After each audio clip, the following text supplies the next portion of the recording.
रावण ने बताया जटायु को सीता माता के समक्ष उसकी मौत का रहस्य कि किस तरीके से मारा जा सकता है रावण को। एकमात्र तरीका है और कहाँ बसती है उसकी जान, बता दिया। कमाल है ना दोस्तों। लेकिन आखिर ऐसा क्यों हुआ? देखिए, ये सब होता है तब जब रावण माता सीता का हरण करके जा रहा होता है अपने पुष्पक विमान में।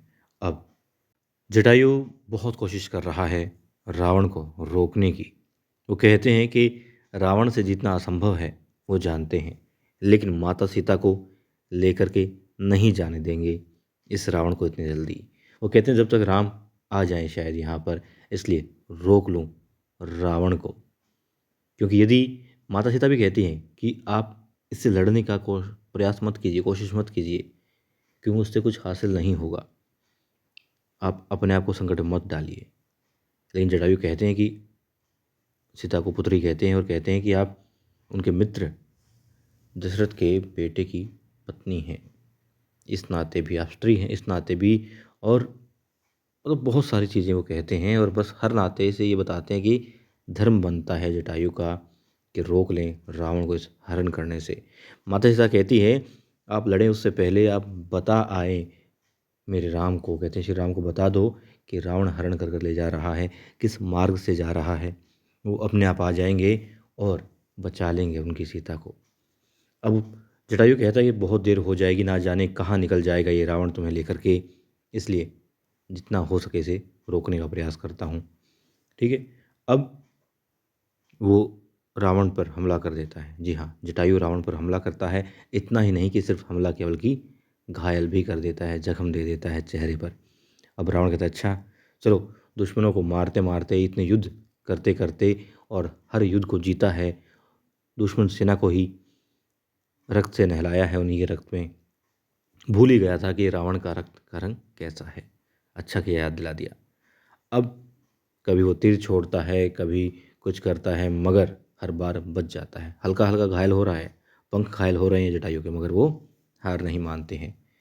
माता सीता भी बहुत कोशिश कर रही है उन्हें समझाने की कि अपने प्राण भी बचाओ और भगवान श्री राम को सूचित कराओ। अब तीर धनुष तोड़ देता है जटायु रावण के, गिरा भी देता है रावण को। फिर वो गदा ले लेता है, उससे प्रहार करता है। अब दोनों के बीच में जटायु, जब वो पुष्पक विमान में रावण, वहाँ पर युद्ध होता है और जटायु विजय प्राप्त कर रहे हैं ऐसा लगता है। रावण घायल भी हो जाता है। जटायु माता सीता का हाथ पकड़ करके बस जाने ही वाले होते हैं, वहाँ से उड़ने ही वाले होते हैं, तभी रावण फिर से हाथ पकड़ लेता है माता सीता का और कहता है यूँ जाने नहीं दूंगा। बहुत कोशिश करते हैं, दोनों खींच रहे होते हैं अपनी तरफ, वो अपनी तरफ। फिर रावण कहता है देखो तुम सिर्फ हाथ लेकर के जा सकते हो सीता का, मगर सीता को नहीं जाने दूंगा, इसे मैं मार डालूंगा। अब जटायु हाथ छोड़ देते हैं और उड़ जाते हैं। और रावण कहता है देखा, मतलब कि जीतना चाहिए, कुछ भी करो, साम दाम दंड भेद हर चीज़ इस्तेमाल करो, मैं तुम्हें मारूंगा थोड़ी ना। उसे तो बस ऐसे ही कह दिया, बुद्धू बना दिया उसको, तुम्हें थोड़ी ना मारूंगा मैं। अब तभी आवाज़ आती है फिर से कि बड़े बड़े पंखों से हवा, जी हाँ, कोई काट रहा है। जटायु फिर आता है, फिर हमला करता है, लेकिन किस पर? माता सीता समझ चुकी होती, इसलिए वो एक तरफ चली जाती हैं और कोई मूर्त सी होती है, मूर्ति बनी हुई होती है, उससे पुष्प विमान में उसको पकड़ लेती हैं, बैठ जाती हैं कस के पकड़ करके। और जटायु हमला करता है पुष्पक विमान पर, कई वार उस पर करता है, प्रहार करता है और उसे गिरा देता है। अब पुष्पक टूट चुका है, नीचे गिर चुका है। और अब यहाँ नीचे गिरने के बाद भी एक बार तो सारे लगभग लग रहा है कि हाँ बेसुध हो चुके हैं, माता सीता भी घायल हो जाती हैं और बेसुध भी लग रहा था कि हो गई हैं। और अब रावण फिर से हमला करता है, दोनों फिर लड़ते हैं, जटायु और रावण। दोनों के बीच में बाहुबल जो है अपना अपना प्रदर्शित कर रहे होते हैं और वहाँ पर राम और लक्ष्मण ढूंढ रहे होते हैं माता सीता को। जंगल में भटक रहे हैं दोनों भाई माता सीता को ढूंढने के लिए। अब एक एक चीज़, कभी उनके हाथों में जो पुष्प के बना करके कड़े आभूषण बनाए थे भगवान श्री राम ने, और माता सीता ने उसे बहुत बेशकीमती बताया था क्योंकि उनमें सुगंध थी उनके प्रेम की, और इसलिए वो पुष्प के बने हुए दागिने उनको मिलते हैं। वो कहते हैं तो सीता की हैं। फिर आगे बढ़ते हैं, वो टहनी मिलती है जो टूट गई थी, माता सीता इसको पकड़ने की कोशिश कर रही थी। कहीं पायल मिलती है जो माता अनुसुईया ने दी थी माता सीता को। मतलब राम बहुत ज़्यादा चिंतित भी होते जाते हैं कि बहुत संघर्ष किया है सीता ने खुद को बचाने के लिए। लक्ष्मण से बताते हैं कि भाई तुम्हारी भाभी का अपहरण हुआ है, उन्हें उनकी इच्छा के विरुद्ध ले जाया गया है।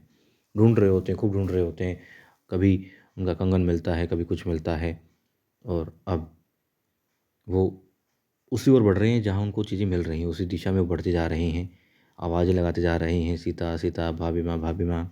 और वहाँ रावण और जटायु के बीच में युद्ध चल रहा है।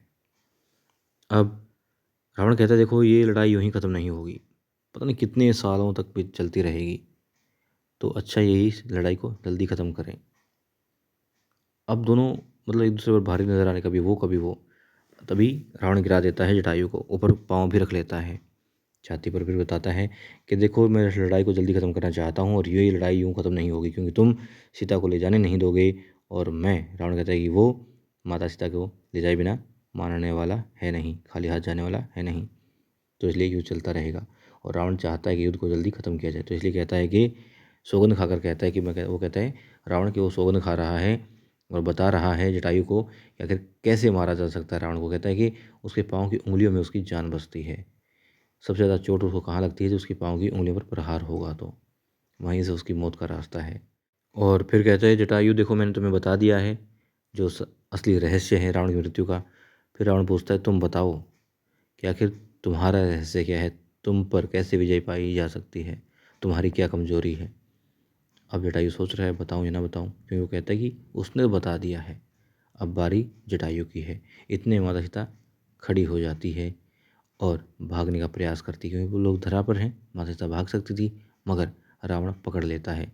जटायु जमीन में गिरा हुआ होता है, रावण ने वहाँ पकड़ लिए फिर से माता सीता की, और कहता यूँ जाने नहीं दूंगा।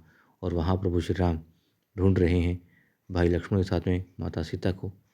अब दोस्तों ये तो तय है कि रावण ले जाएगा माता सीता को लंका में कुछ समय के लिए, और फिर भगवान श्री राम वापस भी ले आएंगे अपनी सीता को, माता सीता को। लेकिन किस तरीके से दिखाएंगे वो हम देखेंगे अगले एपिसोड में। मगर इतना है कि जो विश्वास होता है बहुत ज़रूरी होता है। विश्वास था रावण को अपनी ताकत का, लेकिन फिर धीरे धीरे वो घमंड में, अभिमान में, अहंकार में बदलता चला गया। और जटायु जिसे लग रहा था कि वो जीत नहीं पाएगा रावण से किसी भी कीमत पर, मगर फिर भी विश्वास था कि धर्म की रक्षा करनी है और वो करके रहेगा। उसे विश्वास था कि वो अपने मित्र नेमी यानी राजा दशरथ के जो दोस्ती थी, जो रिश्ता था उनके साथ में, उसका वो फ़र्ज़ निभाएगा, निभा करके रहेगा। इसलिए वो बहुत लड़ा, बहुत लड़ा। पता था रावण महाबली है, मायावी भी है, जितना उससे मुश्किल ही नहीं नामुमकिन है, मगर फिर भी रावण से ये एक पक्षी होकर के लड़ रहे हैं और बता रहे हैं रावण को कि रावण यदि इंसान धर्म के रास्ते पर चले, ये कोई भी, यदि कोई भी धर्म के रास्ते पर चले, सच्चाई के रास्ते पर चले, मानवता के रास्ते पर चले और स्त्रियों का सम्मान करे, तो उसे हराना बहुत मुश्किल हो जाता है, और रावण के लिए भी मुश्किल हो जाता है। तो बस दोस्तों यही है कि सच्चे रहें, अच्छे रहें, स्वस्थ रहें, मस्त रहें, अपनों के साथ रहें और व्यस्त रहें। जब भी सोचें अच्छा सोचें, जो करें अच्छा करें, और बस खुश रहें,